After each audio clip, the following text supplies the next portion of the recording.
আজ থেকে ৪-৫ বছর আগে আমরা যে সময় অনলাইনে শপিং করতাম বা অনলাইনে মেকআপ আনাইতাম, তখন গিয়া হইতো গিয়া যে আমরা ট্রাস্টেড অনলাইন পেজ বা অনলাইন সেলার হল বা অনলাইন শপ পাইতাম না।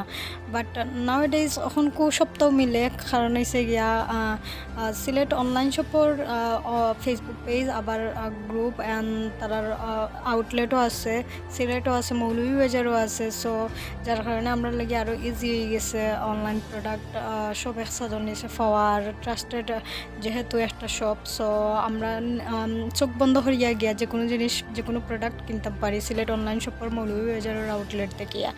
তো সসর কোন কোন প্রোডাক্ট খার গেছে ভালো লাগে সে কিতা ইউজ করুন সস্তা কি, অ্যান্ড কোন প্রোডাক্ট ভালো লাগে অবশ্যই কমেন্ট করে জানাইবা।